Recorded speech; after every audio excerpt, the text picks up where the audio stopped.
Tonight, we drift back to the cobblestone streets of Florence, to the smell of freshly baked bread mingling with incense from the cathedral, where young Galileo Galilei first opened his eyes to the wonders of the world.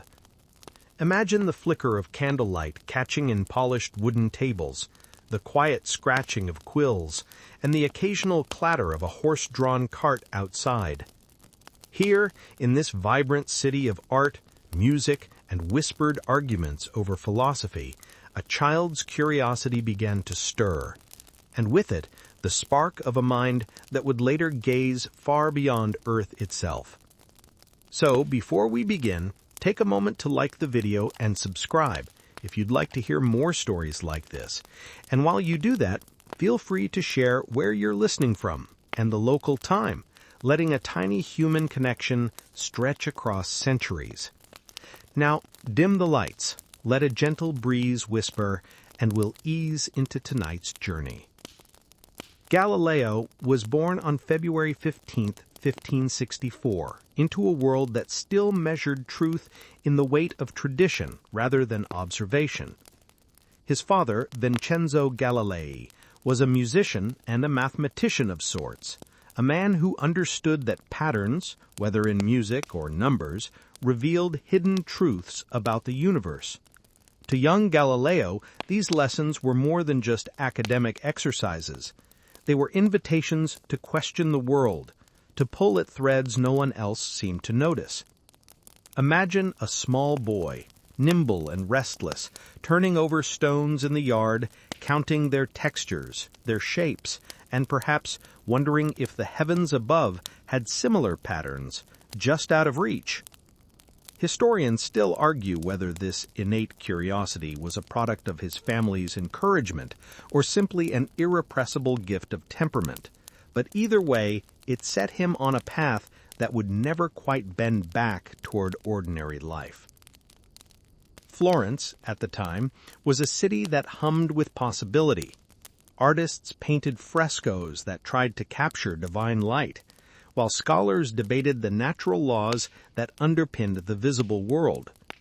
Even as a child, Galileo was surrounded by contradictions: faith and reason, art and science, observation and hearsay.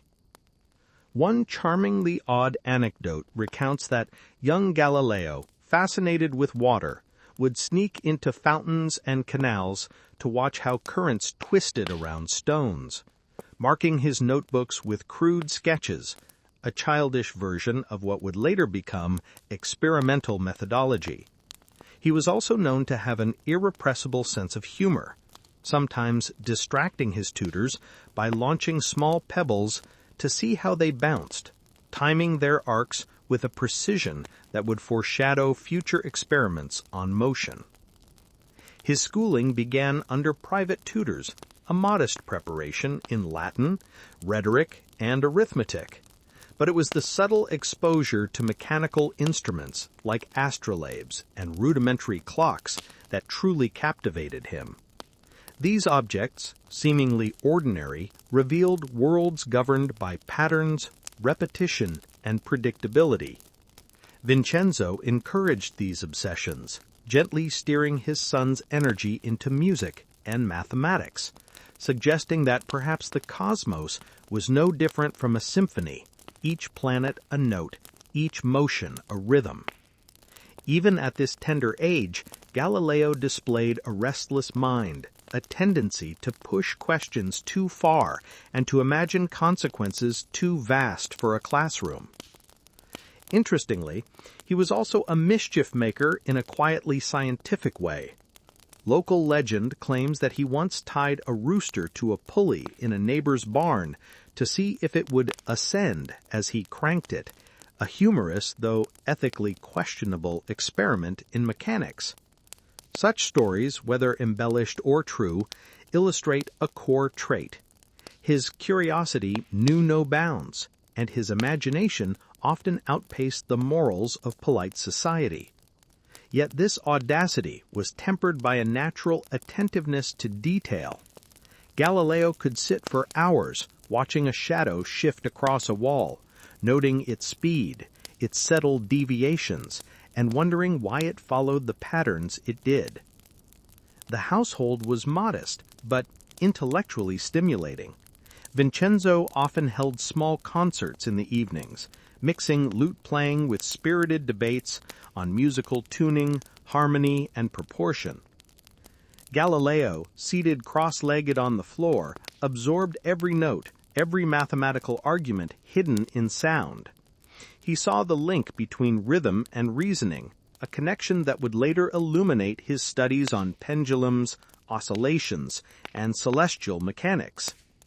It's easy to imagine him humming patterns under his breath while sketching stars in the margins of his notebooks, unaware that he was already training a mind that would eventually map the heavens with unprecedented clarity. Yet childhood was not without its shadows. Florence was a city of competing interests, wealthy patrons, political intrigue, and the ever-watchful eyes of the church. Galileo learned early that curiosity could be dangerous if it stepped too boldly into controversy. There were whispered warnings, hints that some questions were better left unasked. But for him, such warnings were more like dares. It's in this tension between fascination and caution, between play and study, that Galileo's earliest personality crystallized. The boy who watched water swirl around stones, who timed swinging lamps in cathedral ceilings, was also learning the delicate dance of survival in a world still ruled by tradition. Even today, historians still debate which early experiences most shaped Galileo's daring intellect. Was it his father's encouragement, the vibrant streets of Florence, or simply the intrinsic audacity of a boy who refused to accept "because it's so" as an answer? Perhaps it was all of these, weaving together a tapestry that made Galileo not only a product of his environment, but also an irreplaceable force in history. By the time he reached adolescence, he carried within him a restless intelligence, a questioning spirit, and a subtle humor that would color every lecture, letter, and telescope observation in the decades to come. And so, from these flickering beginnings, Galileo's story stretches outward, like the first trembling notes of a symphony that will echo across continents and centuries. Remember that playful rooster in a pulley? It is the earliest whisper of a mind that will challenge the cosmos itself, gently nudging the universe to reveal its secrets, one observation at a time. The quiet of Galileo's youth was punctuated not only by the clatter of Florence's streets, but by the gentle strumming of his father's lute. Vincenzo Galilei, a man who had experimented with musical tuning and theory, understood that music could teach patterns, timing, and proportion in ways that no textbook could. Young Galileo, sitting cross-legged on the floor of their modest home, absorbed these lessons almost unconsciously, learning to translate sound into a kind of numerical reasoning. It's said that he would tap his fingers to the rhythm of the lute while sketching geometric shapes in the margins of his notebooks, as though trying to map the invisible pulse of the universe. Historians still argue whether these musical exercises directly shaped his later innovations in physics, but the connection between sound and mathematics clearly left an indelible mark on his mind. By his early teens, Galileo was beginning to explore mathematics more formally, a discipline that promised certainty and at the same time infinite mystery. He was fascinated by ratios, proportions, and the idea that numbers could describe the world's mechanics as elegantly as notes could describe harmony.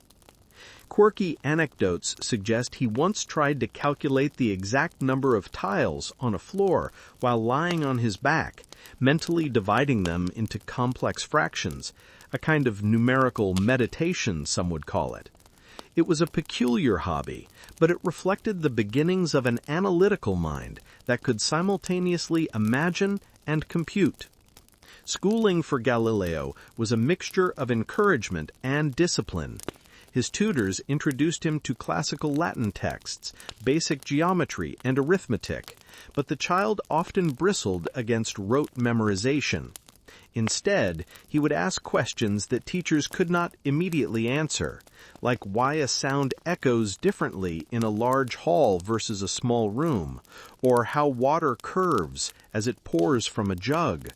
Such inquiries annoyed some instructors, yet thrilled others, hinting at a mind restless for exploration rather than conformity. He also had a knack for gentle mischief.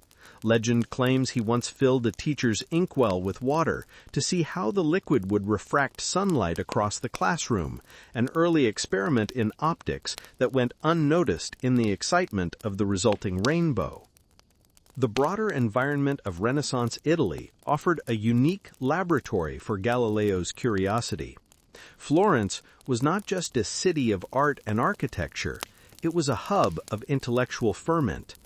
Discussions about natural philosophy, humanism, and even the recently revived ideas of Copernicus circulated quietly among scholars and patrons.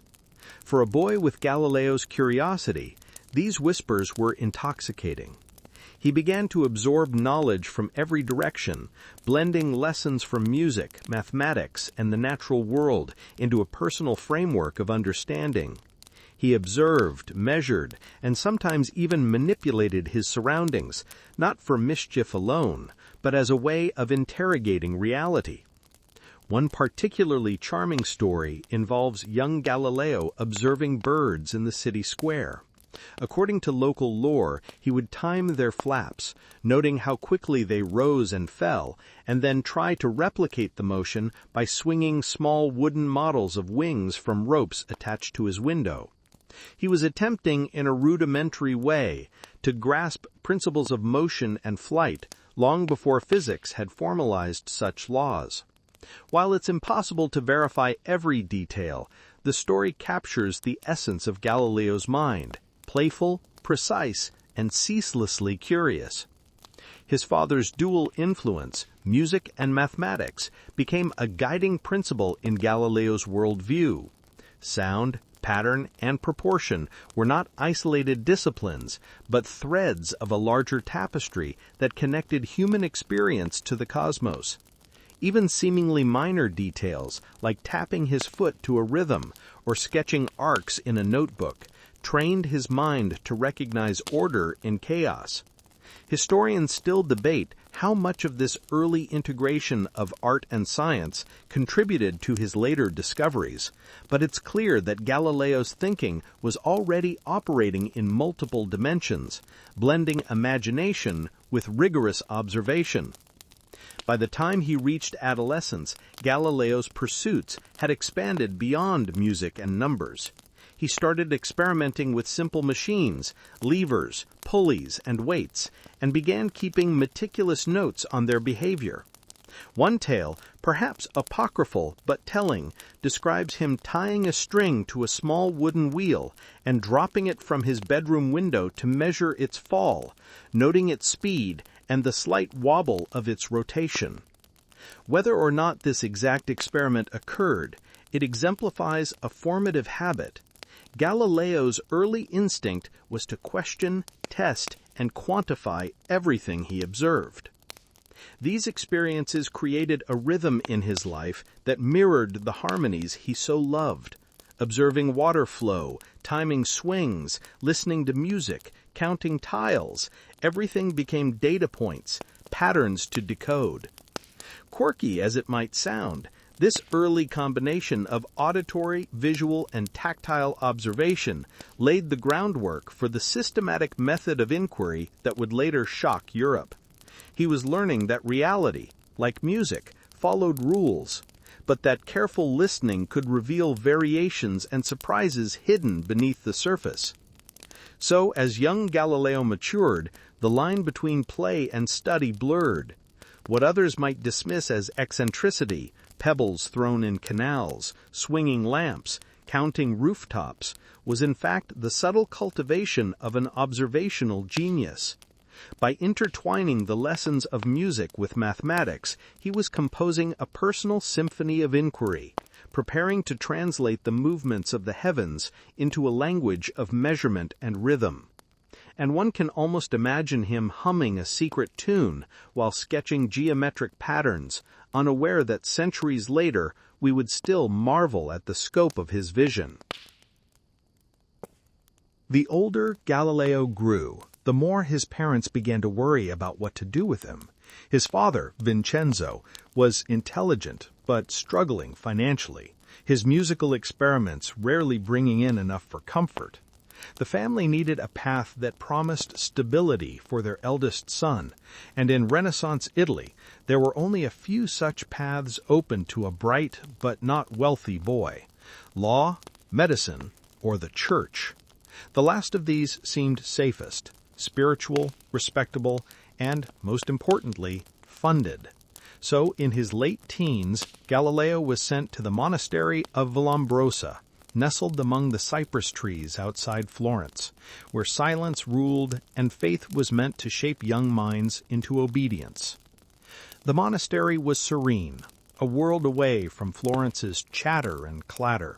Birds sang among the pines, and bells marked each hour, echoing through the hills. For a time, the life of contemplation suited Galileo. He wore the simple robes of a novice, rose before dawn, and joined the monks in prayer and study. The air was thick with incense and discipline, and the rhythm of the days, chanting, reading, reflection, felt oddly mathematical in its precision. He later wrote that he admired their devotion, even envied their peace, but there was something in him that could not be tamed by repetition alone.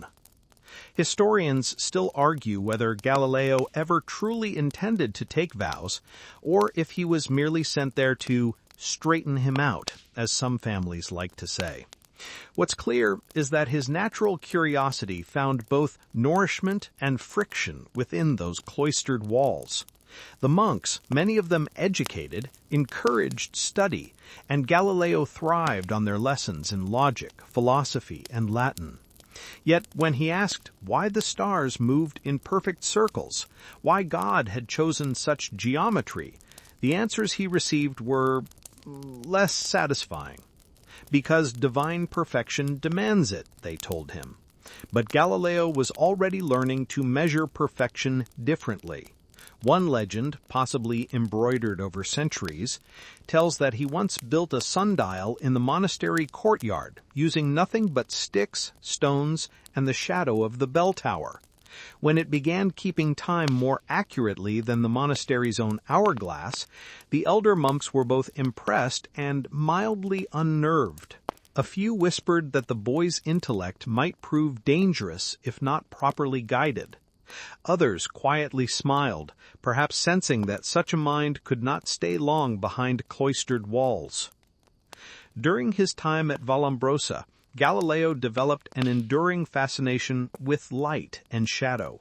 He noticed how the morning sun filtered through the stained glass, how dust motes swirled in colored beams, and how the slightest shift in angle changed everything. That visual precision would later serve him well when peering through a telescope, but even now it was shaping how he saw the world, not through dogma, but through detail. The monks taught him to meditate on divine mysteries. Galileo preferred to measure them. One quiet evening, while copying passages from Aristotle, he reportedly paused to question, out loud, whether heavier objects truly fell faster than lighter ones. A fellow novice gasped. Questioning Aristotle was nearly unthinkable. Galileo's response, calm and almost amused, was that he didn't mean to doubt the philosopher, he merely wanted to see for himself. It was a subtle distinction, but one that defined the rest of his life. The seed of scientific rebellion was already sprouting, disguised as innocent curiosity. The monastery, for all its order, was not immune to the practical realities of the outside world. Letters arrived, news spread, and even monks whispered of the ongoing conflicts between reason and revelation. Galileo's father soon learned that his enthusiasm for science was overtaking any desire for a holy vocation. Vincenzo, wary of losing his heir to the cloister, intervened. He withdrew Galileo from Vallombrosa, citing illness, though some accounts suggest the illness was more intellectual than physical. One could hardly expect a mind trained to observe and calculate to surrender itself entirely to faith without question. Leaving the monastery was, for Galileo, both a relief and a quiet sorrow. He had admired the monks' discipline, their harmony of prayer and study, and the way they seemed to live in rhythm with the natural world. But he also sensed that blind obedience, no matter how peaceful, would never satisfy his spirit. He walked away from the cool, echoing halls of Vallombrosa with a new kind of tension burning inside him. The pull between belief and evidence, between what was taught and what could be seen. That tension would follow him for the rest of his life. One quirky detail often overlooked, Galileo was known among the monks for his beautiful handwriting and, oddly enough, for a small talent in candle making. He once experimented with mixing soot and oil to make the flames burn steadier, a small, smoky hint of the experimenter he would later become. It's a strangely humanizing image, the future father of modern science adjusting wicks in the dim monastery light, seeking a more constant glow. This period marked the first true test of Galileo's identity. He was learning that faith and reason did not have to be enemies, but they often behaved like quarrelsome brothers, each demanding loyalty. The monastery gave him structure and a glimpse of spiritual beauty, but it also showed him the limits of accepting things just because. For Galileo, truth had to be touched, measured, timed, or at least glimpsed through some instrument of reason. The stars might still be divine, but from now on he wanted to prove why they moved. And so, when he finally left Vallombrosa and returned to Florence, the world seemed somehow brighter and more complicated. The chanting of monks lingered in his ears, but it mixed now with the hum of human invention, the sound of saws, wheels, and conversation. He was no longer just a musician's son or a potential monk. He was a seeker of patterns in both heaven and earth. That quiet, disciplined season among the monks had given him something unexpected, not answers, but the courage to live with questions. When Galileo arrived at the University of Pisa in 1581, he was a young man armed with curiosity and a restless mind, qualities not exactly prized in academic halls built on obedience to ancient authorities. The university was one of Italy's oldest, a proud institution where Aristotle's teachings were treated as near scripture, and the role of a good student was simple: to listen, memorize, and repeat. Galileo had other plans. He was officially enrolled to study medicine, his father's practical choice, since physicians earned steady incomes and prestige. But within weeks, Galileo was far more interested in the shapes of pendulums and the patterns of stars than in the anatomy of the human body. Imagine him sitting through a lecture on humors and bile while secretly sketching geometric diagrams in the margins of his notes. He respected the art of healing, but he couldn't help thinking, why should one memorize theories about the body's heat or moisture when one could measure a falling object and see truth in motion? Historians still argue whether he ever sincerely intended to finish his medical studies. Most agree his heart was already orbiting elsewhere. Pisa was a place of rigid hierarchy. Professors lectured from marble pulpits. Students listened in silence, and deviation from Aristotle's worldview was a dangerous sport. Yet Galileo, bold and witty, couldn't help asking questions. When a lecturer insisted that heavier objects fall faster than lighter ones, because it is the nature of heavy things to hasten toward the earth, Galileo reportedly raised an eyebrow and asked, "But sir, if that were true, How does the wind not race ahead of a stone when both fall together? A murmur rippled through the class. Some laughed, others frowned, and the professor's face tightened like a drawn bowstring.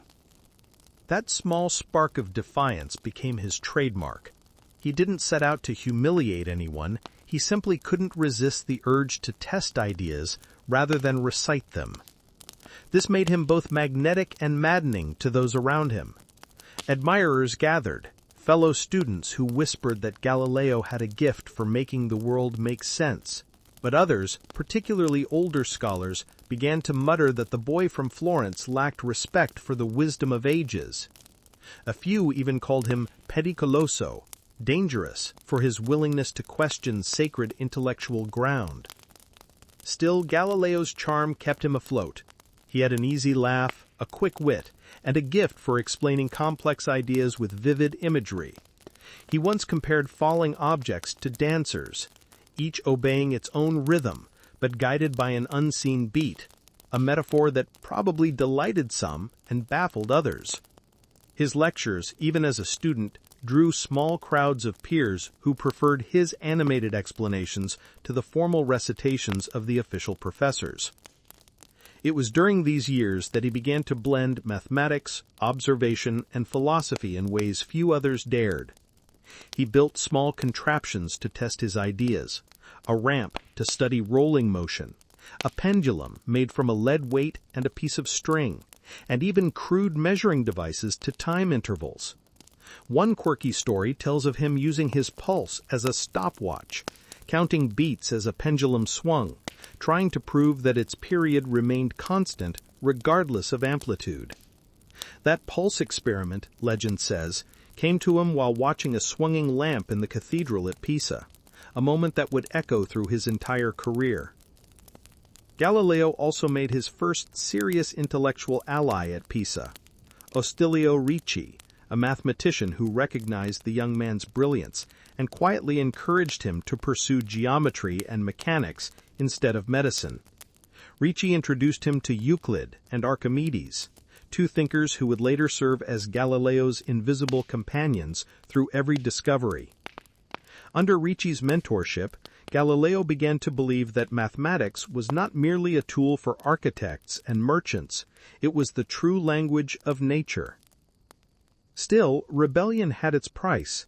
His open skepticism earned him enemies among the conservative professors.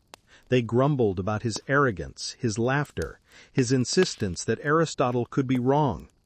It didn't help that Galileo sometimes made jokes at their expense, gentle ones perhaps, but cutting all the same.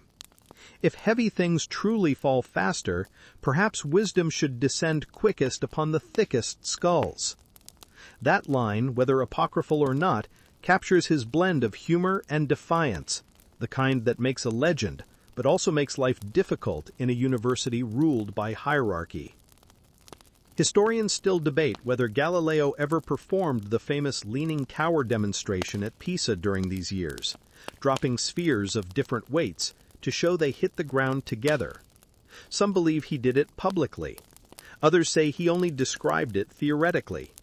Either way, the idea itself was revolutionary, a direct challenge to centuries of accepted thought. For Galileo, truth had to fall where gravity led, not where Aristotle pointed. His growing reputation reached beyond Pisa. Patrons and scholars began to hear of a gifted young student who mixed mathematics with mischief, reason with rhetoric. His father, though still concerned about his son's prospects, must have recognized the inevitable. Medicine was out of question. Galileo's future lay among numbers, angles, and celestial spheres. Yet beneath his confidence, Galileo was also learning caution. He noticed how quickly admiration could curdle into suspicion. He saw professors whispering after lectures, how one wrong remark could be twisted into blasphemy. It was here, in these early academic skirmishes, that he began to hone his survival instinct, the ability to argue without appearing to hide dangerous ideas inside elegant metaphors. Later in life, when the stakes were far higher, that skill would keep him alive.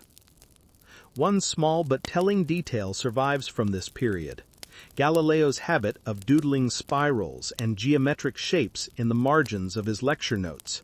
Modern analysts have remarked that some of these spirals correspond almost perfectly to mathematical curves later studied in motion physics. In other words, while his professors debated ancient theory, Galileo was already sketching the future of science in the blank spaces no one else bothered to look at. By the time he left the University of Pisa, he hadn't yet invented a telescope, written his starry messenger, or faced the Inquisition. But the essential pattern was already set. He would always question what others accepted, and he would do it with a twinkle in his eye. The heavens had not yet opened to him, but the habit of looking upward, with both wonder and skepticism, had begun.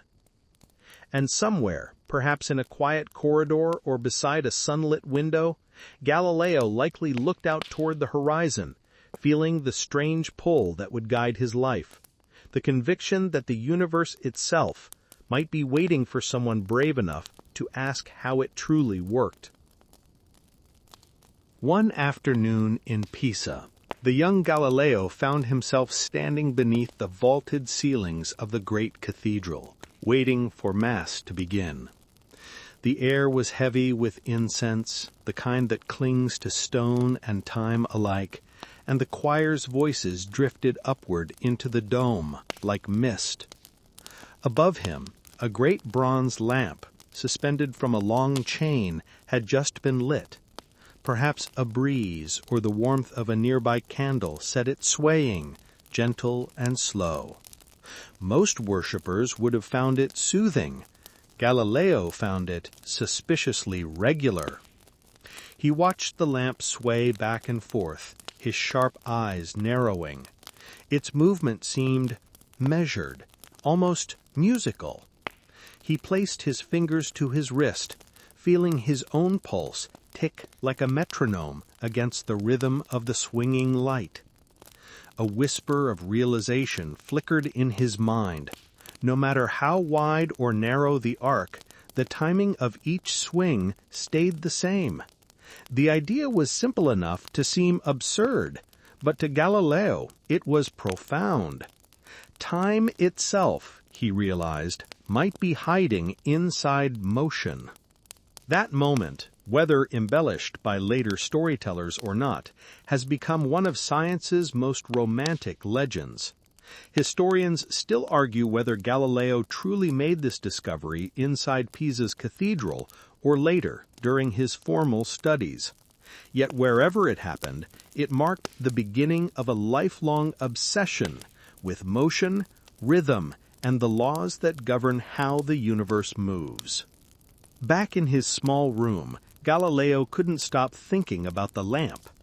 He began stringing up makeshift pendulums, stones tied to threads, pieces of lead, or even fruit, testing whether the period of the swing truly stayed constant. His tools were primitive, but his mind was precise. He used his pulse again as a timer, counting beats, watching shadows, taking notes. And yes, one can imagine him muttering to himself as the pendulum swayed, occasionally sneezing from the candle smoke and scribbling numbers that would later anchor the science of motion.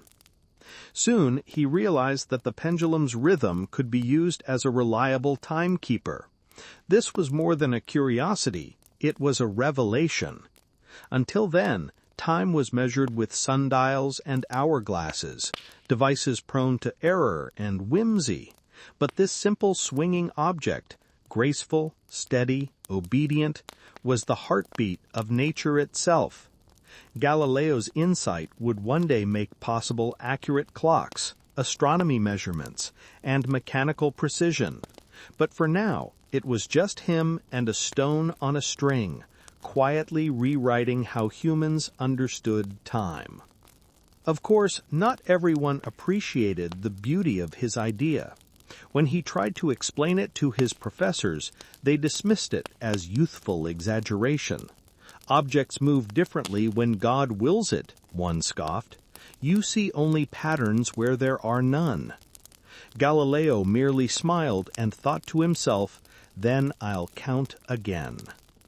This small act of defiance, the decision to trust his own eyes over authority, was becoming a habit. He began testing everything he'd been taught. He rolled balls down inclined planes, watching how their speeds increased predictably.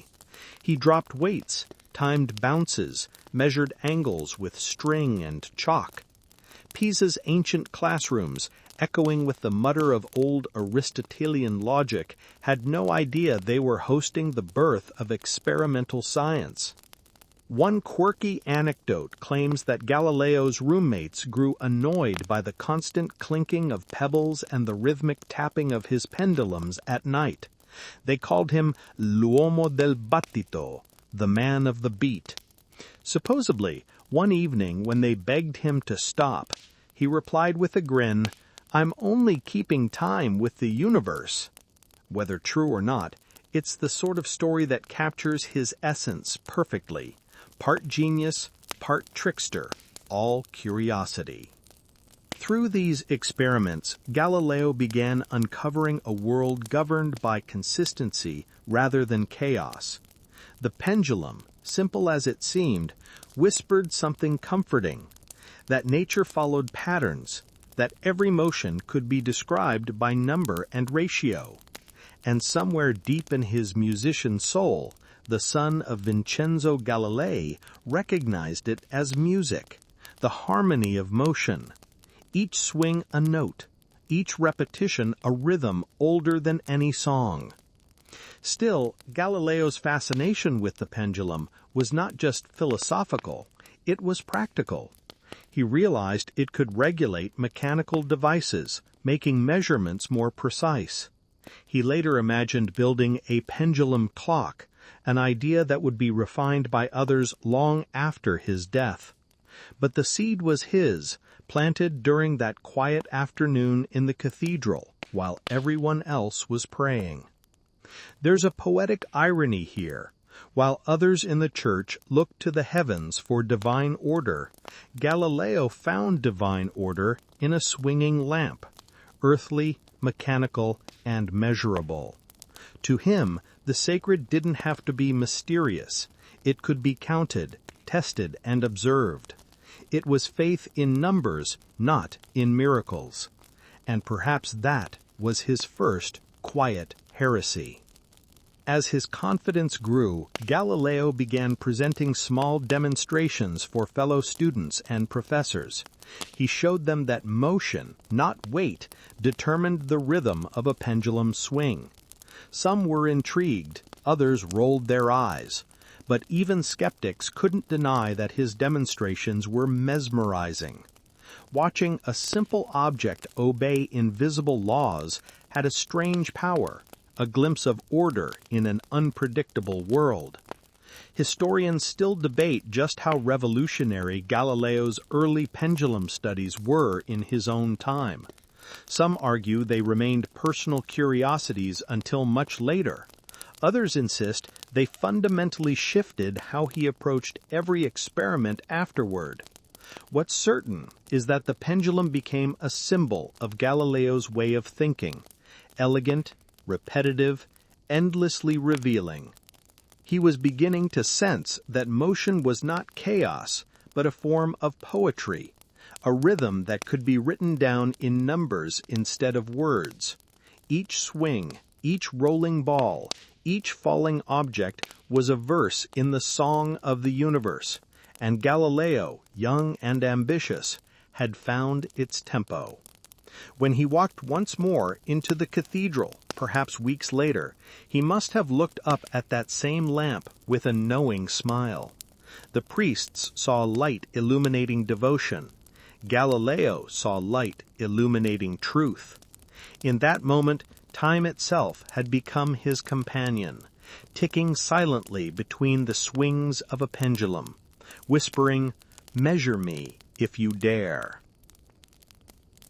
The afternoon sun of Pisa baked the marble streets white, and the air shimmered above the rooftops like liquid glass. From the plaza below, students and townspeople looked upward toward the strange, tilting tower, the pride and oddity of their city.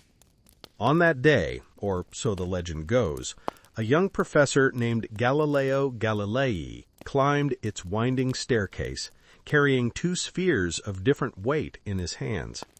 He paused at the top, looking down from the famous lean, his robes fluttering faintly in the warm wind. Below, a small crowd gathered, curious scholars, skeptical professors, idle apprentices, even a few vendors who had paused mid-sail. Galileo raised the two balls for all to see. Then, without a word, he released them together. They fell side by side, slicing the air in silence, until they struck the ground at almost the same instant. The sound was small, but its meaning thundered. For centuries, people had believed what Aristotle had taught, that heavier objects fall faster than lighter ones. The logic seemed obvious. Drop a stone and a feather, and one hits first. But Galileo saw deeper. He reasoned that the air's resistance deceived the eye, that in a vacuum, or near enough, all objects must fall at the same rate. He wasn't defying religion, not yet. He was defying assumption. Did this tower experiment truly happen? Historians disagree. Some say it was only a thought experiment, one of the many elegant mental plays Galileo used to dismantle old ideas. Others believe he really did it, perhaps not at the Leaning Tower, but in the courtyard of his home, or in the classroom where he demonstrated falling weights to awed students. Either way, the story survives because it feels true. It captures the essence of Galileo, his showmanship, his insistence on proof, and his daring to let nature speak for itself. He began to roll balls down inclined planes to slow their descent, an ingenious way to measure motion more carefully. He'd mark distances along the plank, timing how far each ball rolled as it gathered speed. His stopwatch was still his pulse, steady and human. From those humble measurements, he extracted the first mathematical descriptions of acceleration, that the distance traveled was proportional to the square of time. In other words, motion had a rhythm, and gravity kept the beat. He scribbled formulas that looked almost like poetry. S is proportional to t squared. In those few symbols, Galileo had captured something no philosopher before him had dared to quantify: the falling of all things, from the smallest pebble to the stars themselves. Yet to his colleagues, these experiments were unsettling. They preferred the certainty of Aristotle's universe, a cosmos built on hierarchy, where the heavens were perfect and the earth was corrupt. Galileo's rolling balls and falling spheres hinted that motion followed universal laws, the same in heaven as on earth. That was dangerous thinking. If the same rules governed all, then maybe Earth wasn't so special. Maybe it moved. Still, Galileo persisted. He called it natural philosophy, what we would call science, and it was becoming his private rebellion. Each experiment he performed was an act of liberation, peeling back superstition with the precision of a craftsman. He also had a flair for drama. When questioned by senior scholars who doubted his results, he invited them to witness demonstrations. "Let nature be the judge," he'd say, with that half-smile that infuriated and fascinated in equal measure. Then he'd let the weights fall again, soft thuds echoing against marble. Proof not by authority, but by observation. His students adored him for it. They began to imitate his style, repeating his experiments in secret, passing notes about the law of falling bodies, as if it were a forbidden spell. In a sense it was. Galileo was teaching them to question the invisible chains of belief, to weigh evidence over reverence. Meanwhile, the church and the old academies bristled, not yet with fury, but with discomfort. "He seeks to make God's world mechanical," some muttered. "He denies divine hierarchy." Galileo himself would have disagreed. To him, discovering the laws of motion was not an act of defiance, it was a form of devotion. To measure creation was to admire its maker. But even then, he must have known that his path would lead toward conflict. The pendulum taught him the rhythm of time. The falling ball taught him the rhythm of gravity. Both whispered the same secret. Nature is consistent, and its truths can be tested. Sometimes at night, Galileo would sit near his window, rolling small marbles across his table, listening to their soft collisions. He'd imagine celestial spheres above obeying the same rules, planets rolling through space as predictably as his lead balls rolled across wood. The universe, he thought, was not chaos nor miracle. It was motion, ordered, measurable, divine in its regularity. That thought thrilled him more than any prayer ever could. In later years, when enemies accused him of arrogance, of placing reason above faith, Galileo would remember these days in Pisa, the dusty classroom, the creaking staircase, the breathless crowd beneath the tower. He'd remember how the two balls fell together, perfectly synchronized, ignoring all dogma. To him, that fall was not a challenge to heaven. It was heaven revealing itself, one drop at a time. So whether he truly climbed that tower or only imagined it, the story endures for a reason. It's a parable of courage, the courage to test what everyone else accepts, to let gravity itself answer the question. And so Galileo leaned toward the tower, toward truth, and toward history. Padua, in the late 16th century, was a city that hummed with curiosity. Students came from every corner of Europe, Germany, England, Spain, and beyond, to study medicine, philosophy, and law beneath the Venetian banners that fluttered over its towers. Among them, one name began to echo through the lecture halls, whispered with a mix of awe and mischief: Galileo Galilei. He had been appointed to teach mathematics at the University of Padua in 1592, an honorable but modest post. The pay was thin and the hours long. Yet it was in Padua that Galileo would find freedom, intellectual, creative, and even romantic. Here, he later wrote to a friend, I have found a haven for thought. His lectures were unlike anything the university had seen. Most professors droned through Aristotle in tones meant to soothe, not spark. Galileo, by contrast, taught with fire. He would pace the front of the hall, chalk in one hand, gesturing wildly with the other, his robe trailing as he described the geometry of motion or the mysteries of the heavens. Students leaned forward, eager, forgetting to blink. Sometimes he'd roll spheres across the table, timing their descent with a pendulum he had strung above the lectern. Sometimes he'd drop metal weights in front of the class just to watch skeptical faces crumble. He spoke of proof and measurement, words that carried the scent of revolution. In an age still bound by authority, Galileo had turned learning into spectacle. The lecture halls began to overflow. People from the city, merchants, scholars, nobles, would slip in at the back, pretending to be students. They came not just to learn, but to witness the man already nicknamed Il Nuovo Archimede, the new Archimedes.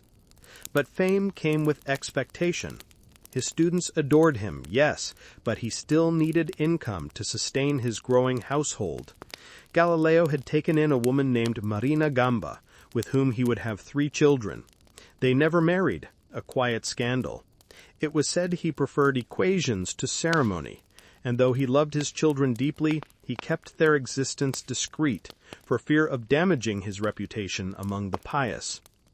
At night, when his classes ended and the chatter of the city dimmed, Galileo would return to his workshop. It was a cluttered sanctuary. Wood shavings, glass lenses, brass fittings, and parchment diagrams strewn about like leaves in a storm.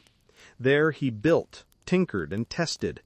He made compasses for soldiers, thermoscopes to measure heat, and instruments for surveying land.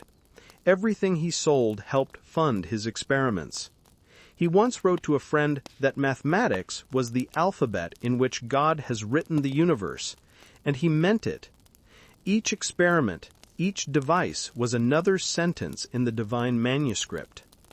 He began developing his compasso geometrico e militare, a geometric and military compass, an ingenious tool that allowed soldiers to calculate trajectories, gunners to aim cannons, and merchants to measure currency conversions. It was a marvel, and soon everyone wanted one. Galileo trained apprentices to build and sell them, turning his workshop into a small industry. This side business, though practical, also reflected his philosophy. Knowledge should serve life, not merely decorate it. He believed that science could be beautiful and useful, a radical idea in an age where scholars often debated angels on the head of a pin. And as his fame spread, so did whispers. Some said he mocked Aristotle openly, that he dared to suggest Earth itself might move, though he hadn't yet said it aloud. Others claimed he was arrogant, too theatrical, too sure of his own genius. But even his critics attended his lectures, drawn like moths to a lamp. One evening, a student recalled, Galileo dimmed the candles in his lecture hall. "Look," he said softly, pointing to a lamp swinging in the distance. "That lamp's rhythm is the rhythm of your pulse. Even in its motion, nature keeps order." The hall fell silent, the glow of the flame catching the intensity in his eyes. Moments like that made him not merely a teacher, but a kind of performer, turning physics into poetry. He published his first major works around this time, essays on mechanics and the strength of materials. They were mathematical, practical, and yet full of personality. He wrote not as a detached scholar, but as a man in conversation with the universe. Readers could almost hear his voice between the lines, wry and restless. Still, beneath the enthusiasm, a tension brewed. Galileo's growing fame began to attract attention from Rome. The Church was not yet his enemy, but its eyes were always on those who questioned too freely. He had seen what happened to thinkers like Giordano Bruno, who had burned for his cosmological heresies. Galileo was cautious, for now. But he could not quiet his own curiosity. He had heard reports of a strange instrument being sold in the markets of Venice, a Dutch spyglass that made distant objects appear near. The merchants used it to spot ships far off the lagoon. Galileo's mind immediately began to turn. If this device could bring distant sails into view, what could it show if turned towards the stars? That thought would soon change everything. For now, he continued to teach, to measure, to calculate. His students began to call him Maestro delle Stelle, Master of the Stars, even before he had seen them up close. He laughed when he heard it, but secretly the title thrilled him. The stars had always called to him. Historians still argue whether Galileo truly foresaw what the telescope would reveal, or if he stumbled into revolution by accident. But in the quiet nights of Padua, surrounded by tools and manuscripts, he was already preparing himself for something greater than any lecture hall could contain. Padua gave him what Florence and Pisa could not, the freedom to think aloud. And in that freedom, Galileo became something more than a mathematician. He became a voice, a man who spoke to the sky, and soon the sky would answer back. The story begins, as many great ones do, with a rumor.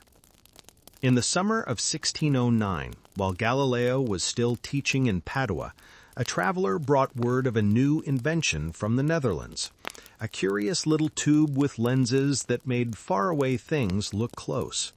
Venetian merchants, ever alert to profit, began to import them, eager to spot incoming ships before their rivals.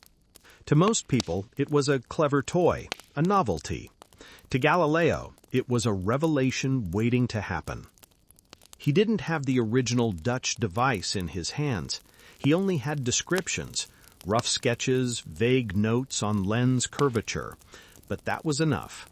Within days, he was at his workbench, grinding and polishing glass by hand, adjusting angles and distances, muttering under his breath as sparks flew from metal tools and the scent of oil filled the room.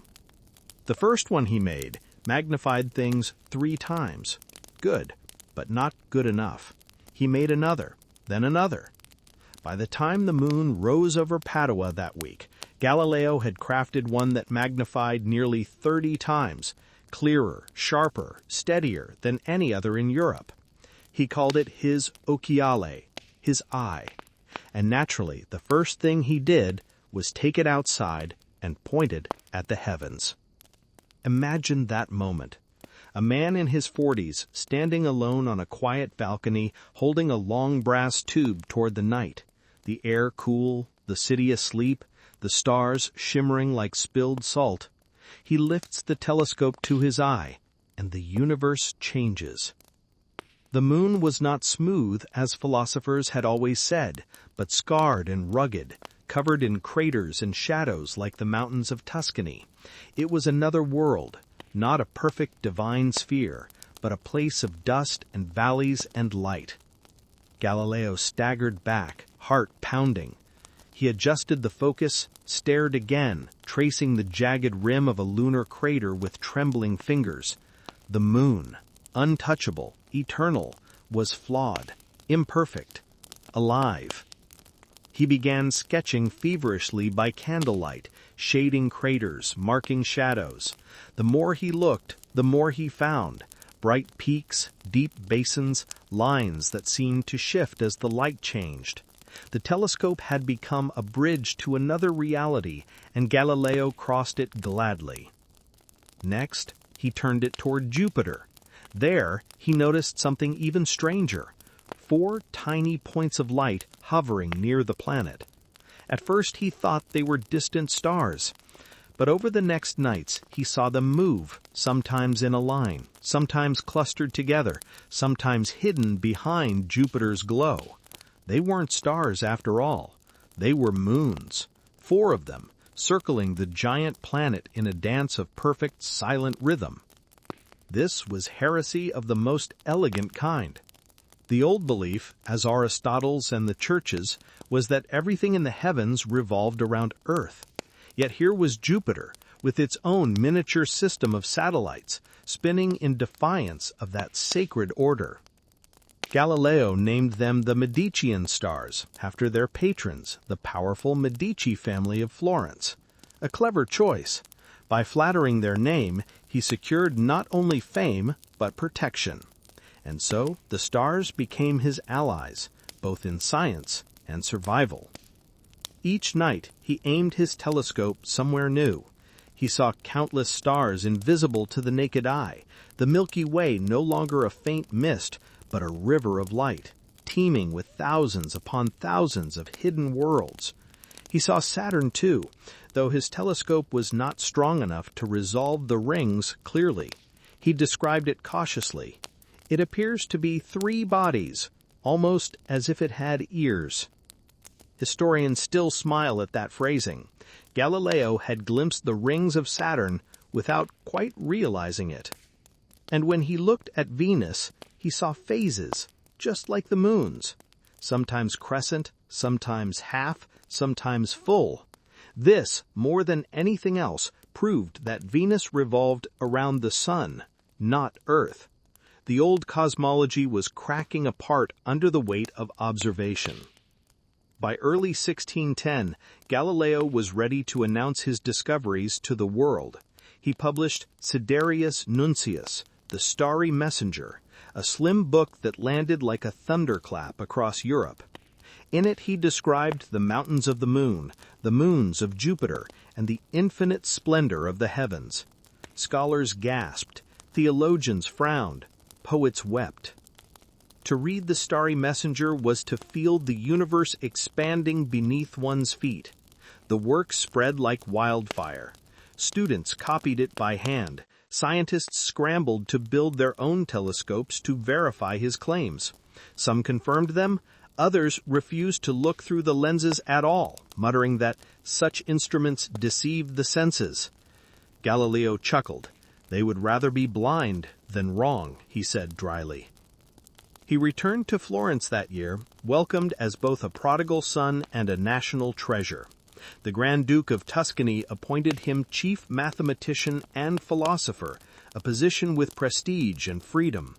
Galileo was famous now, and fame, like gravity, pulled him toward greater heights and greater peril. At banquets and courts, nobles begged for a glimpse through his telescope. Ladies gasped at the sight of the moon's craters. Soldiers stared at Jupiter's little stars as if seeing ghosts. Galileo smiled at their wonder, but also felt a chill beneath it. He knew what such discovery meant. To prove the heavens were not perfect was to challenge not only Aristotle, but the Church itself. Still, he couldn't stop looking. The telescope was like a second soul, one that refused to rest. Each time he turned it to the sky, it whispered, "There is more, always more." Historians still argue whether Galileo fully understood the storm he was summoning. Some say he was naive, that he thought truth alone could protect him. Others claim he knew exactly what he was doing, that each new observation was a quiet act of rebellion wrapped in starlight. Either way, that brass tube became his sword and shield. With it, Galileo carved open the heavens, and in the shimmering dust of revelation, he glimpsed his own destiny. In the dark silence of his study, surrounded by ink-stained charts and glass lenses, he looked once more through his spyglass. The moon gleamed, Jupiter shimmered, the stars burned faint but steady, infinite and unreachable, and yet, in that moment, they belonged to him. The world would never be the same again. When Siderius Nuncius, the starry messenger, rolled off the Venetian press in March of 1610, the ink was barely dry before the world began to tremble. The little book was only about 30 pages long, yet its impact was seismic. Within its slim covers, Galileo had revealed a cosmos that was no longer polished and perfect, but rough, dynamic, and alive. The first copies were snapped up instantly. Scholars, princes, and cardinals all wanted to see the heavens through Galileo's eyes.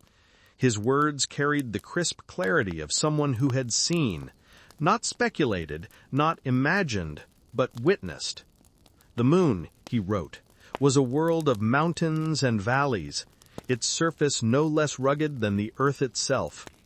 Jupiter was accompanied by 4 wandering stars, moving around it as the planets move around the sun. The Milky Way was not divine mist, but a collection of innumerable stars, far beyond counting.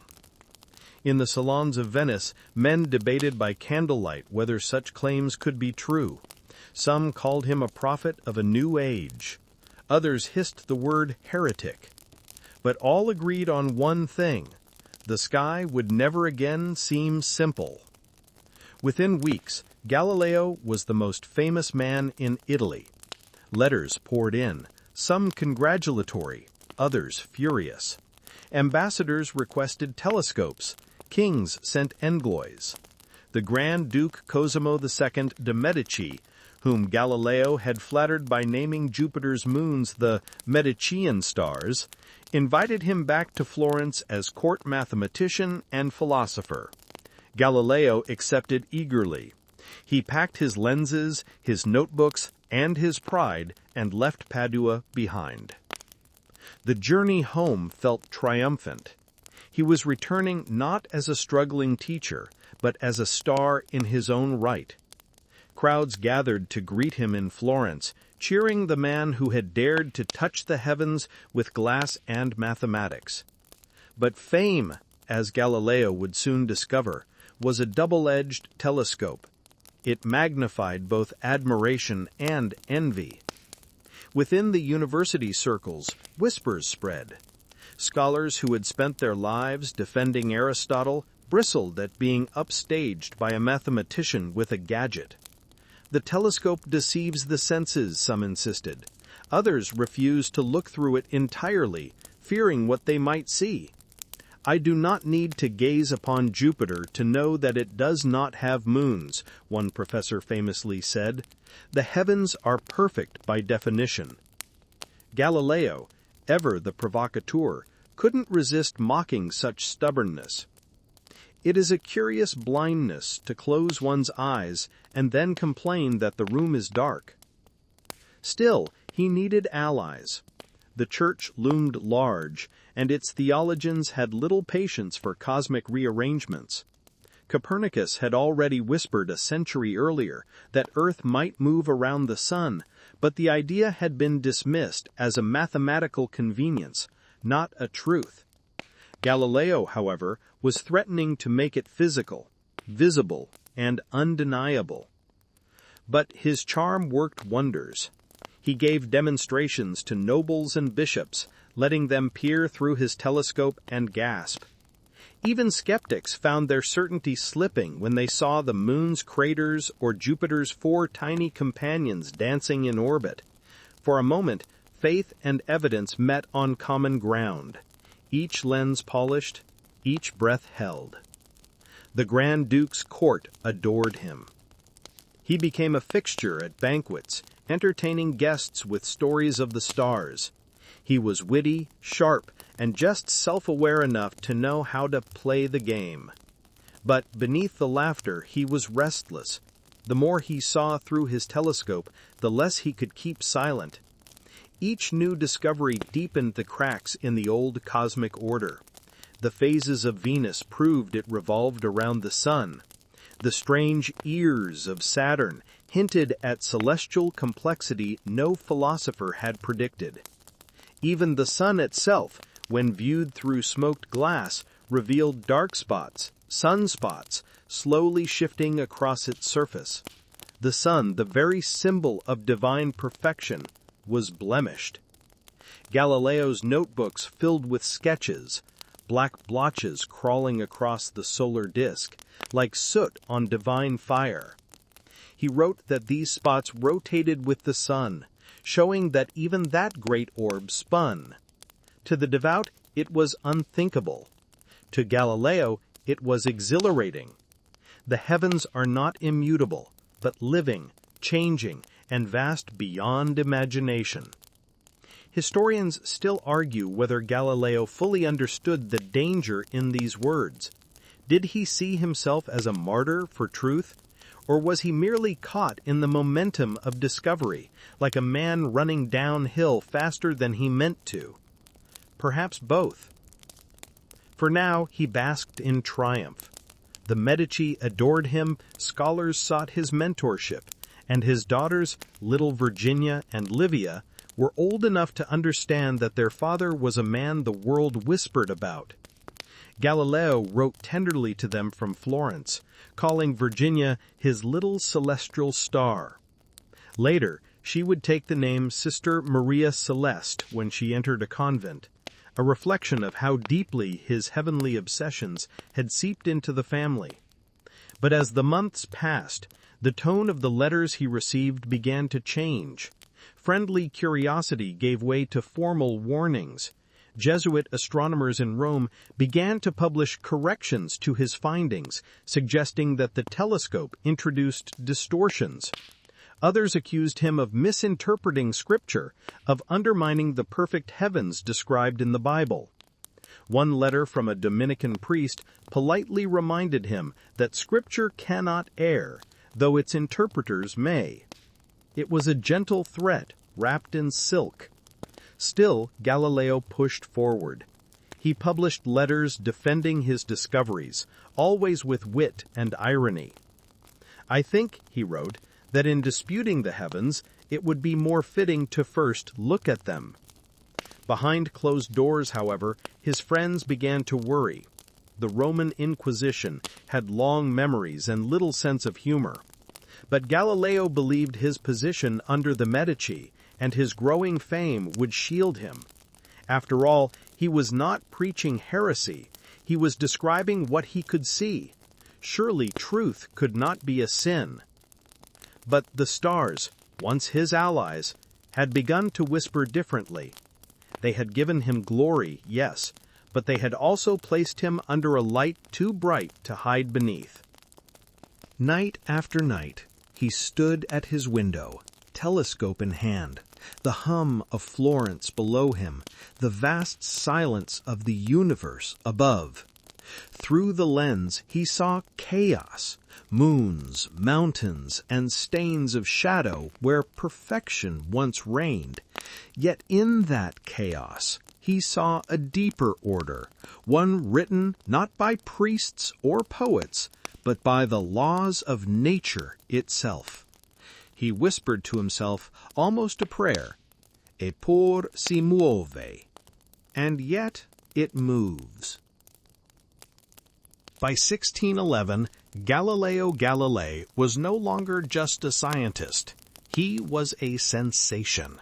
His name drifted through the courts of Europe, whispered in salons and universities, sung in the same breath as Copernicus and Archimedes. But fame, as Galileo was beginning to learn, brings shadows that lengthen with every new spark of discovery. He traveled to Rome that spring, invited by the Jesuits to demonstrate his telescope at the Collegio Romano.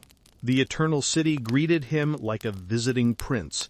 Cardinals leaned over marble balconies to glimpse the man who had, quite literally, changed the heavens. Even Pope Paul V received him warmly. For a brief, glittering moment, it seemed as though faith and reason might coexist under the same dome. The Jesuits confirmed his observations: the craters on the moon, the moons of Jupiter, the phases of Venus. Galileo had been right. For a few weeks, he was celebrated as the bringer of light. He dined with scholars, gave lectures, even received medals from churchmen who toasted to the eyes through which mankind sees God's creation anew. And then the applause began to falter. The unease started quietly, like a rumor spreading through a choir. Some theologians muttered that his discoveries might be true, yes, but perhaps they should remain discreet. After all, the heavens had long been treated as the realm of divine perfection. If the moon was scarred, the sun blemished, and earth not the universe's center, what did that say about the perfection of God's design? Galileo didn't see the problem. To him, imperfection was beauty. It was motion, dynamism, proof that the universe was alive. God is known by his works, and the greatest of his works are those that can be measured. It was a dangerous sentence, though perhaps he didn't yet realize how dangerous. His critics, however, did. Among them rose a Dominican friar named Tommaso Caccini, who delivered a fiery sermon in Florence, condemning mathematicians who turn Scripture upside down. He didn't name Galileo, but everyone knew who he meant. Soon after came another friar, Niccolo Lorini, who forwarded Galileo's letters on the interpretation of Scripture to the Roman Inquisition. In them, Galileo had argued that the Bible was not a manual for astronomy, that Scripture teaches how to go to heaven, not how the heavens go. It was meant as wit. Rome did not laugh. The Church began to watch him closely. Officially, Galileo was still respected. He had friends among cardinals, even admirers in the Vatican. But beneath that cordiality ran a vein of suspicion. Some scholars accused him of arrogance. Others said he used his telescope not to glorify creation, but to dethrone it. And yet Galileo, perhaps emboldened by his growing fame, refused to retreat. He lectured more boldly, wrote more sharply, and needled his opponents in print. To deny what one sees with one's eyes is to insult both the senses and the Creator who gave them. His wit made him beloved by students and despised by peers. He once compared an Aristotelian philosopher's arguments to a blind man disputing the color of the rainbow. Not the most diplomatic phrasing. Historians still argue whether Galileo's downfall was caused more by theology or by ego. He had a gift for provocation, and his sharp tongue often turned allies into adversaries. Even some Jesuit astronomers who had once confirmed his findings began to distance themselves. To challenge Scripture was one thing. To mock its defenders was quite another. Meanwhile, his telescope continued to reveal inconvenient truths. The sunspots moved, Venus waxed and waned, Jupiter's moons danced tirelessly in their orbits, proving that not everything revolved around Earth. Galileo became more convinced than ever that Copernicus was right. The sun, not the Earth, was the center of motion. But to say so aloud was to invite ruin. In 1616, word reached Galileo that the Holy Office was reviewing the Copernican system. Rumors swirled through Florence like dust in a sunbeam. Some said a ban was imminent. Others insisted the Church merely sought clarification. Then, in February, the decree came down. The heliocentric model was declared formally heretical. All books teaching that the sun stood still and the earth moved were to be suspended or corrected. Galileo was summoned to Rome again. The journey this time felt different. He was not a hero now, but a suspect. He defended himself skillfully before Cardinal Bellarmine, insisting he had never claimed the sun truly stood still, only that the idea was useful for calculation. Bellarmine, a measured man, cautioned him privately. Speak of it as hypothesis, not truth. Galileo bowed, promised compliance, and for a while, he kept that promise, outwardly. Back in Florence, he simmered. He felt silenced, betrayed by men who lacked the courage to look through a telescope.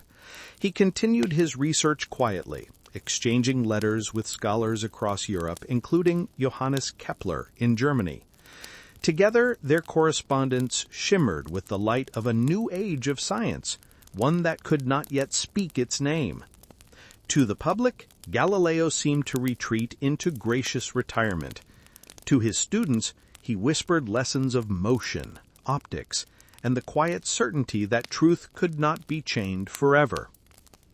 He had enemies now, enemies in silk robes and scarlet hats, whose power reached higher than the domes of Florence and deeper than its catacombs. But he also had conviction. Truth, he told a friend, is like the sun. It can be obscured for a time, but it will not set forever. At night, when the city fell silent, he returned once more to his spyglass. The same stars still gleamed, indifferent to decrees and sermons. The same planets traced their orbits in quiet defiance. From his terrace, he looked toward Jupiter and its faithful moons, the ones that had started it all. He thought of the priests and cardinals below who denied what the heavens declared so plainly. He sighed, lowered his telescope, and smiled faintly. He said, "They are blind, but the sky sees everything." In February of 1633, Galileo, aged, arthritic, but still unbroken, received the summons he had long feared. The letter came sealed with red wax and the authority of the Inquisition. He was to appear in Rome to answer for his writings and his words about the motion of the earth. Outside, Florence was still gray with winter rain. His friends begged him not to go, to plead illness, to delay. He had already escaped one warning back in 1616 when the Church forbade him to teach heliocentrism as fact. But his dialogue concerning the two chief world systems, published 2 years before, had pushed too far. In that book, his defense of Copernican ideas was as brilliant as it was reckless, and his critics believed it mocked the Pope himself. Urban VIII feels mocked in your dialogue, his friend Elia Diodati had warned him. They say your character Simplicio, he is meant to be him. Galileo denied it. Of course he did. The name Simplicio came from a medieval commentator, not from the Latin for simple-minded, he insisted. But even his friends knew the damage was done. The road to Rome was long, and the air carried the weight of history. Each town he passed had its share of whispered farewells. Galileo, once the pride of Florence, now looked like a man being led toward a storm. He was nearly 70, his eyesight fading, his body frail, but his mind still sparked with the stubborn brilliance of youth. He arrived at the gates of Rome in early February and was lodged politely but firmly in the palace of the Inquisition. They called it custody, not prison exactly, but not freedom either. The rooms were clean, the food tolerable, but outside his door, guards watched every movement. The same city that had once cheered his discoveries now waited to silence him. Galileo was interrogated across several sessions. The inquisitors were courteous, even gentle at first. They knew who he was. They did not want to burn Italy's greatest living scientist. They wanted him to recant. That was all. He explained patiently that his dialogue had never claimed the earth truly moved. It was written, he said, as a comparison of ideas, nothing more. But the inquisitors had read it closely. They pointed to the passages where his character defending heliocentrism outshone the one defending Aristotle. You make the Copernican argument appear more convincing, they said. Well, he replied with a weak smile, it is difficult to make the false appear true. The room went still. That kind of wit had once delighted his students. Now it could hang him. Historians still argue whether Galileo's trial was truly about science or about obedience. The Church had survived heresies before. What it feared was rebellion. Galileo's tone, his laughter, his unshakable confidence had become symbols of defiance. And so the trial continued. Weeks of questioning, pages of transcripts, layers of fear. Outside, plague and famine gnawed at Italy, but within the thick walls of the Inquisition, time itself felt frozen. At one point, Galileo was shown a document from 1616, an order supposedly forbidding him not just to teach heliocentrism, but even to discuss it. He protested that he had never seen such a decree. The inquisitors replied, "It exists." He asked for a copy. They refused. It was a game of shadows, and he could not win it. By April, the questioning turned to pressure. "We can use other means," one official said softly, "should persuasion fail." The meaning was clear. Galileo was shown the instruments of interrogation, the ropes, the pulleys, the devices meant to stretch both body and resolve. He didn't need to feel them to understand. Within days, he offered to recant. On June 22, 1633, beneath the solemn arches of the Dominican convent of Santa Maria sopra Minerva, Galileo Galilei knelt before the cardinals of the Holy Office. The hall was silent, except for the creak of his joints as he bent forward, a trembling old man surrendering to survival. I, Galileo Galilei, being in my 70th year, having before my eyes the holy Gospels which I touch with my own hands, do abjure, curse, and detest the error and heresy of the movement of the earth. He signed the confession. The ink blotted slightly, the way ink does when one's hands are unsteady. For that signature, he was spared the dungeon and the stake. His punishment, house arrest, for the remainder of his life. He rose slowly, bowed, and left the hall. According to legend, one whispered more than written. He muttered as he stood, "Epur si mueve," and yet it moves. Historians still debate whether he ever said it.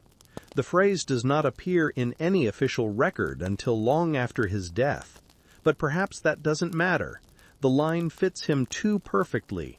Half defiance, half prayer. Even if he never said it aloud, the world heard it for him. Galileo returned to Tuscany under guard, confined to his villa in Arcetri. He was forbidden to meet students, forbidden to write about astronomy. The stars were still out there, brilliant and untouchable, but now he could only imagine them through memory. A curious detail, one of those quiet human contradictions history leaves behind, was that the same pope who condemned him, Urban VIII, continued to admire his intellect. Urban once remarked, "We did not punish the man, but the disorder he caused." And yet, that disorder would one day become the order of the modern universe. The trial had ended, but not the echo. Across Europe, scholars whispered his name like a secret spell. Galileo had bent but not broken. His ink was confession. His discoveries were light, and light cannot be retracted. That night, in his quiet villa overlooking the hills of Florence, Galileo sat by his window. The guards outside paced softly, their boots scraping the gravel. He couldn't see the stars now. Clouds had rolled in thick and low. But in his mind he still traced the orbits of Jupiter's moons, the phases of Venus, the sunspots drifting like black ships across a golden sea. He closed his eyes, folded his hands, and whispered to the dark, "They move still, always." The years after Galileo's trial settled into a strange kind of twilight, neither silence nor freedom, but something in between. He was confined to his villa in Arcetri, the small stone house known as Il Giolo, the Jewel. It sat on a hillside overlooking olive groves and the distant city of Florence, a view both tender and torturous. He could see the cathedral's dome, but not the world beyond it. He could look toward the sky, but not speak of what he saw there. Yet, under watch, Galileo was not idle. His mind, restless, calculating, endlessly curious, refused to dim. If he could not teach openly, he would teach in whispers. If his words could not be published, they could be smuggled. Letters became his lifeline. At first, they were harmless. Exchanges with family, polite correspondence with church officials who monitored him for his own good. But hidden among them were coded messages, fragments of diagrams, and mathematical riddles written to his pupils scattered across Europe. He wrote to Benedetto Castelli, his beloved student and now an abbot, "The truth does not travel as light does. It is slower, obstructed by clouds, but it arrives nonetheless." To Vincenzo Viviani, the last of his apprentices, he sent sketches of pendulums and arcs of falling bodies disguised as mechanical puzzles. And to the great French mathematician Marin Mersenne, he slipped small notes under the guise of philosophical curiosities. The network was quiet but alive, a constellation of minds orbiting around a man under house arrest. Sometimes the letters were intercepted. A courier would vanish or a message would arrive opened, resealed clumsily. Galileo adapted. He began to use metaphor, allegory, even humor. When discussing the Earth's motion, he referred to it as our shy dancer, and the sun became the stage light she cannot escape. His correspondents learned the language well. One letter to a Dutch printer began innocently, "I send you greetings from this hill, where the olives grow slowly, as do certain ideas." It was his way of saying, "Be patient. The manuscript is coming." Historians still argue how much of his secret work truly survived. Some say half his correspondence was destroyed after his death. Others believe the missing letters were simply never found. But fragments endure. Letters copied in hidden notebooks, smuggled through monasteries, or disguised in the margins of other books. It was in this clandestine era that Galileo began his last great work, discourses and mathematical demonstrations relating to two new sciences. It was, in essence, a culmination of his life's thinking on motion, strength, and the very nature of matter itself. Written in his quiet villa, it would later be called the foundation of modern physics. He knew the Church would never allow its publication in Italy, so he entrusted the manuscript to one of his most daring pupils, Vincenzo Viviani, and a friend named Elia Diodati in France. Together they arranged for it to be printed far beyond the Inquisition's reach, in the Protestant stronghold of Leiden in the Dutch Republic. It was a dangerous plan. Couriers risked imprisonment. The manuscript had to cross mountains, borders, and checkpoints hidden inside bundles of harmless correspondence. But in 1638, the two new sciences appeared in print, its author listed as Galileo Galilei, of Florence, now residing under restraint. When the first copy reached Arcetri, Galileo laughed softly and pressed his hand to the cover. He could no longer see clearly. The words had already begun to blur. But he could feel the texture of the page. "So," he said to Viviani, "my voice still travels." It was a small victory, but it meant everything. By then his health was fading quickly. Rheumatism bound his limbs, fever haunted his nights, and worst of all, his sight was abandoning him. One eye failed, then the other. "This heaven which I revealed to others has become dark to me," he wrote bitterly. But blindness did not stop his teaching. When Viviani or Torricelli, his two devoted young assistants, sat with him at night, he had them draw figures in wax so he could trace them with his fingers. Circles, parabolas, pendulums, levers, the geometry of touch. One evening as they worked, a storm rolled over the Tuscan hills. Thunder cracked and rain beat against the shutters. Viviani flinched at the lightning, but Galileo only smiled faintly. "Do you hear that?" he asked. "That's the voice of the universe correcting itself." His humor, though quieter now, had not left him. When a visitor asked whether he regretted challenging the Church, Galileo replied, "Regret? No, I regret only that truth is slower than gossip." And gossip indeed had not stopped. Some in Florence called him the blind heretic, others the fallen star. Yet among scholars across Europe, from Paris to Prague, from London to Leiden, his name was spoken with reverence. Even Descartes, cautious to a fault, wrote that Galileo's ideas had opened the sky wider than the telescope itself. Galileo's letters became like seeds on the wind, carried from student to student, city to city. Each carried a fragment of his defiance, a proof, a drawing, a metaphor that could outlast censorship. There's a curious fact buried in the margins of history.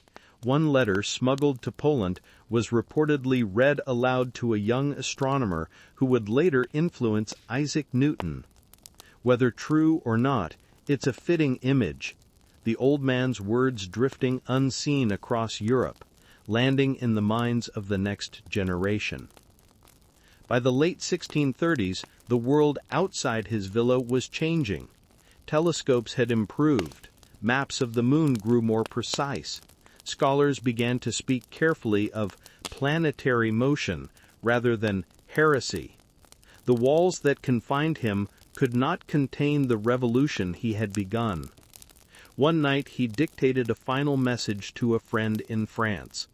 "If I have seen farther than others, it is not because I am greater, but because I have looked longer." The letter was never sent. Viviani found it among his papers years later, folded neatly beside a tiny sketch of Jupiter and its 4 moons.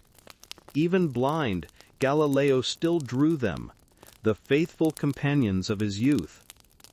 Outside, the Tuscan wind rustled through the olive trees, whispering across the fields. The hills slept under a dome of stars, the same stars that had drawn him from boyhood curiosity to cosmic rebellion. He could not see them anymore, but somewhere deep inside, he could still feel their pull. Truth had found its own way of traveling. By 1638, Galileo Galilei was blind. The irony was not lost on him, nor on anyone who knew his story. The man who had once seen farther than any human before, who had charted moons and measured the motion of the heavens, now lived in perpetual night. He joked, softly, that nature has punished me for using my eyes too much. But behind that humor was a quiet grief. Sight had always been his gateway to wonder. Now all that remained were memories, vivid, mathematical, unshakable. Yet, blindness did not end his seeing. It only changed its form. Each morning he woke to the murmur of the olive trees outside his villa in Arcieri. The wind made the leaves rustle like waves, and he could tell the time by sound. The distant church bells at dawn, the clatter of hooves along the road by midday, the soft calls of shepherds as evening fell. Time, motion, rhythm, all the things he had studied were still there, alive around him. His servants described how he would walk slowly through the villa, counting steps, fingertips grazing the wall. Every turn, every creak in the floorboards had become part of an invisible map in his mind. He moved, one of them recalled, as if the house itself were drawn in his memory. At his desk, he dictated rather than wrote. His young assistant, Evangelista Torricelli, quick-minded and patient, recorded his every word. The two worked side by side, exploring the physics of motion, the strength of materials, the fall of bodies. Galileo would ask Torricelli to describe what he drew, angles, arcs, lines, and then correct him by touch, tracing the shapes carved in wax. "The circle," Galileo would say, "is not perfect because it is round, but because its center remains the same, no matter how the world turns around it." There was poetry in his blindness, though he would have laughed at anyone calling it that. He hated pity. When visitors came to see him, he greeted them not with despair, but with wry charm. "I am like a clock without hands," he once said. "I cannot see the hour, but I feel time passing just the same." The church still forbade him to publish, but it could not stop him from thinking. His discourses on 2 new sciences, smuggled out years earlier, had already begun to ripple through Europe. In Leiden and London, young thinkers studied it as gospel, though not the kind the Inquisition approved of. Historians still argue whether Galileo, in his final years, understood just how far his influence had spread. Letters reached him from France and England, filled with admiration. Some addressed him simply as Il Maestro del Mundo Nuevo, the master of the new world. He smiled when Torricelli read those words aloud. A new world, perhaps, but an old man in it.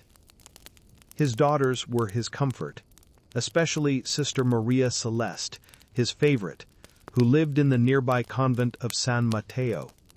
Her letters, gentle and practical, were filled with love and concern. "I pray for your eyes every night, and for the light to return to you," she wrote once. But the light did not return. In 1634 she died suddenly of illness, and Galileo was devastated. Her death darkened him more than blindness ever could. For months afterward he barely spoke. "Even the heavens have taken their brightest star from me," he murmured one night. Still, he endured. He had always endured. He began to perceive the universe not through vision, but through logic and rhythm. He listened to pendulums swing, feeling their beats, counting aloud. He studied sound itself, the way vibrations echoed through wood, the way two notes could create harmony or interference. Touch and hearing became his instruments now. One evening, Torricelli brought him a new invention, a mercury barometer prototype, inspired by Galileo's old ideas about vacuum and pressure. The device shimmered faintly in the candlelight. Galileo, of course, could not see it, but when Torricelli described the column of mercury rising and falling with the weather, he smiled. "Ah, so even air has its weight. I told them long ago, it is not nothing." He laughed quietly at that. It was a small triumph, but in his isolation each one mattered. There's a curious detail noted in an old visitor's account. Even blind, Galileo still faced the window when he spoke of the stars. His eyes, cloudy and white, turned instinctively toward the sky. "It is habit," he said once, "and perhaps hope. I imagine them still where I left them." Sometimes his students would read to him from the scriptures, and he would comment softly, almost teasingly. "In the Psalms, it says the heavens declared the glory of God. Then let them declare it truthfully, with their mountains and moons intact." He could not stop himself from the gentle defiance that had always defined him. But not all of his days were heavy. There were moments, rare, quiet, when joy returned. A warm breeze through the window, a familiar bird call, the laughter of Viviani over a miscalculated diagram. Life for Galileo had become an orchestra of subtleties, and he had learned to listen. In his blindness, he began to teach differently. "You see," he told his students, "vision is only one kind of seeing. The mind has its own telescope." The students who visited him in those final years would later become giants themselves. Viviani would write his first biography. Torricelli would invent the barometer.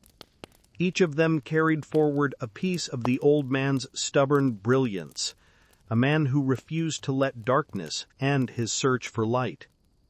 In 1641, he dictated a reflection that reads almost like a farewell. "My life has been spent among the stars, and though they are hidden now, I am content. For I have learned that truth does not need eyes to be seen. It only needs time to be understood." By then, the world beyond his villa had already begun to shift. A new generation of scholars spoke more openly of the earth in motion. Copernicus was no longer a heretic, merely controversial, and Galileo, though still officially condemned, was quietly becoming a legend. He had lost his sight, his freedom, his youth, but not his purpose. Sometimes, late at night, his students would find him sitting alone, face tilted toward the unseen stars. "Listen," he'd whisper, "they still move." And somehow, in that darkness, you almost believed he could hear them. By the early 1640s, Galileo Galilei was fading. His body weakened by fever and age, his eyes blind, his voice now a hushed, measured sound in the quiet of his villa. But his ideas, those restless, radiant ideas, had already slipped past every locked gate, every decree, every sensor's seal. They were out in the world, alive, unstoppable. Letters continued to arrive from across Europe, addressed simply to the great philosopher of Florence. Some came from Paris, others from the Low Countries, many from England, where talk of motion and gravity filled smoky taverns and candle-lit classrooms. Scholars who had never met him spoke his name with reverence, like a secret password among those who sought truth through reason instead of dogma. In Leiden, where 2 new sciences had been printed, the book was already a sensation. Students at the university pored over its pages, sketching pendulums, dropping stones, timing their falls. "If we but observe," one wrote in his journal, "we may find that Master Galileo has already seen what we are still learning to look for." And in London, a young boy named Isaac Newton was just beginning his education. He would one day say, humbly, "If I have seen farther, it is by standing on the shoulders of giants." Those shoulders, of course, were Galileo's. The irony was that Galileo himself would never know. Isolated under house arrest, his connection to the wider world came only through his devoted pupils, Viviani and Torricelli, who brought him tidings of the scientific wave spreading through Europe. "They read you in Paris," Torricelli told him once. "They argue about you in Oxford."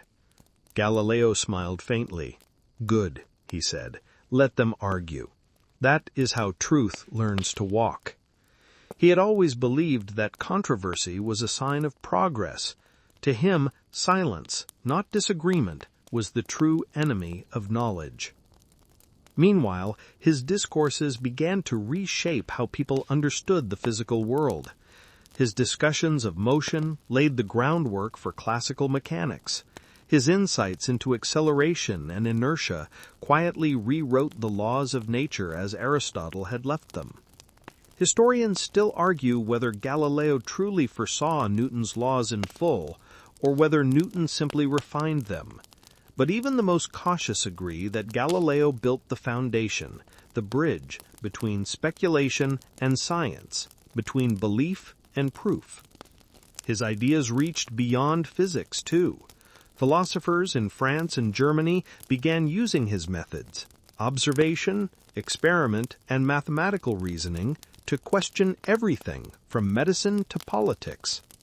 René Descartes, though wary of the Church's shadow, privately admitted that Galileo's method frees the intellect from fear. Even theologians, in quieter tones, began to reconsider. Some whispered that Galileo's conflict had not been with faith itself, but with men who mistook authority for truth. Perhaps, one Jesuit confided in a letter, he sought not to defy God, but to understand his work more precisely. A curious detail, by the 1640s, copies of 2 new sciences began circulating inside Italy again, disguised in plain covers labeled simply "On Motion." Scholars read it in secret, citing it as an anonymous treatise. But everyone knew who the author really was. One day, Viviani read aloud a passage from a letter that had reached them from Holland. It spoke of Galileo as the torchbearer of reason, whose flame may be dimmed but not extinguished. Galileo chuckled softly at that. "A torchbearer, am I? Then let them mind the wax. It burns quickly." His humor was still intact, but his strength was not. The winters grew harder, the stairs steeper. He could no longer climb to the rooftop terrace where he once watched the skies. But sometimes at night he would ask Viviani to describe the stars to him, their positions, their brightness, their changing patterns. He would nod, as if confirming coordinates he had already memorized decades before. "Yes," he'd whisper, "Orion rises later now.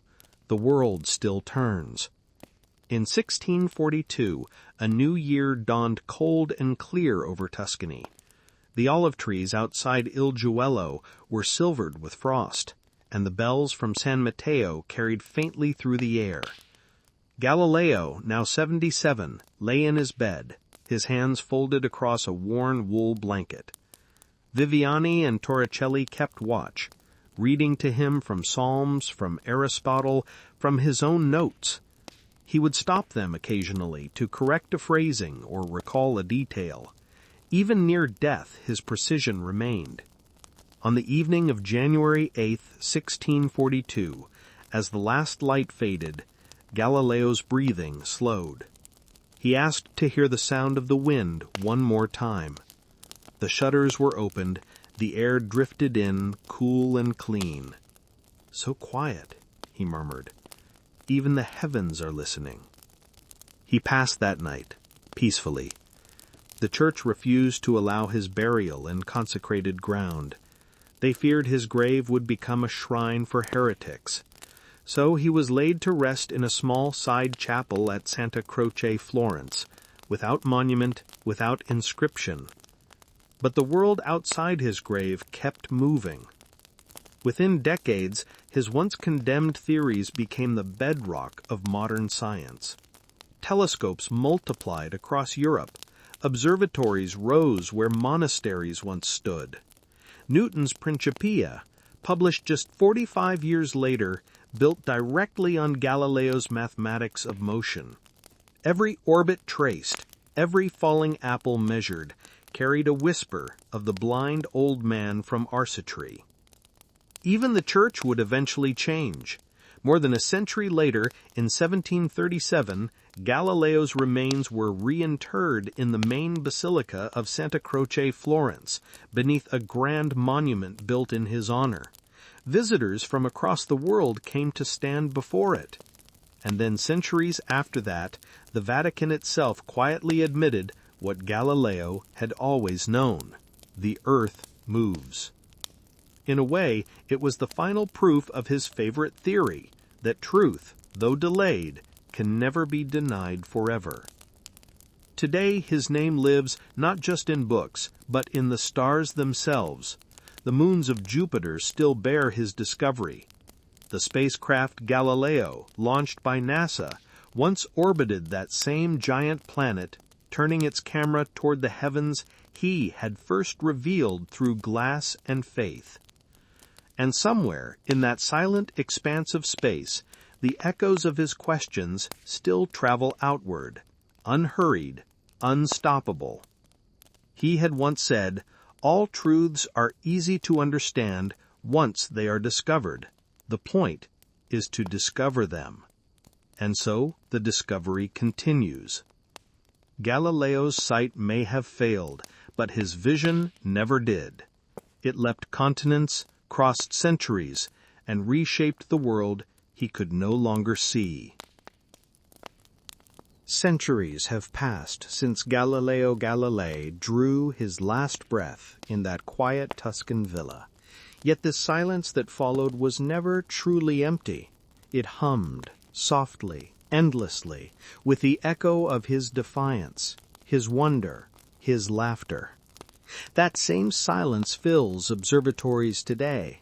The stillness before a telescope hums to life, before an astronomer presses an eye to the eyepiece, or, these days, a cheek to the cold glow of a monitor. Everywhere humans look upward, they meet him again. There's a sort of poetic symmetry in that. The man who once risked everything to look beyond the accepted heavens is now part of the very act of looking. Every telescope that tilts toward the stars is, in some quiet way, a continuation of his gesture, a human hand reaching for truth through darkness. The great domes of modern astronomy, those vast metallic eyes turning over mountaintops in Chile, Hawaii, and the Canary Islands, owe their gaze to him. When they capture the birth of a distant star or the tremor of a far-off planet, they trace a lineage that begins in 1609 with a crude tube of glass in an Italian courtyard and a man whispering, "Look." Historians still argue whether Galileo saw his discoveries as purely scientific or deeply spiritual. Some say his belief in order and mathematical harmony sprang from faith. Others claim he sought to liberate reason from religion's grasp. But perhaps as in so many of his contradictions, the truth lives in the space between. Galileo did not reject faith, he simply refused to believe that the heavens demanded silence. In his letters, he once wrote, "I do not feel obliged to believe that the same God who has endowed us with senses, reason, and intellect has intended us to forego their use." It was both a prayer and a challenge, a promise that thinking itself could be holy.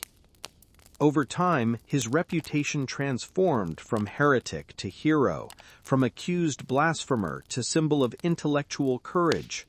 His name began to glow like the constellations he once charted. Writers invoked him in poems about freedom. Philosophers cited him in arguments about truth. Scientists carried him in their hearts as proof that reason could survive persecution. A quirky historical tidbit. In the 18th century, collectors in Italy began claiming to possess fragments of Galileo's body, locks of hair, pieces of vertebrae, even a finger. One such relic, the middle finger of his right hand, now rests encased in glass at Florence's Museo Galileo, pointing eternally upward, as if still insisting, "Look through the telescope." Even in his death, his gesture continues.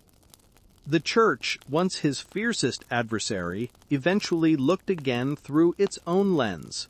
In 1992, 350 years after his death, Pope John Paul II formally acknowledged the Church's error in condemning him. The sincere faith of Galileo, the Pope said, proved that there is no contradiction between faith and science when each keeps its own order. It was late, yes, but perhaps not too late. Galileo would have smiled at that, a little smugly, and said, "It took them long enough." Meanwhile, his influence quietly shaped the world's imagination. Painters captured him surrounded by stars and scrolls. Playwrights like Bertolt Brecht turned his story into parable and warning. In classrooms, children still drop apples or marbles to reenact his experiments. Even the spacecraft that bore his name, Galileo, became a symbol of exploration without fear, journeying to Jupiter and its moons, those same celestial bodies he first drew by candlelight. From every telescope, every laboratory, every equation describing the way things fall or orbit or collide, his fingerprints remain. The very rhythm of modern physics still beats to the pulse he set when he timed a swinging lamp in a cathedral long ago. Yet there's something more intimate than all his equations, something gentler that survives him, the way he never lost his awe. To the end, he believed that nature was not a riddle to be conquered, but a language to be learned. When others saw chaos, he saw pattern. When others saw danger, he saw beauty. Even as blindness took his sight, he could still see the universe through memory. The arcs of pendulums, the bright orbits of moons, the smooth descent of falling bodies.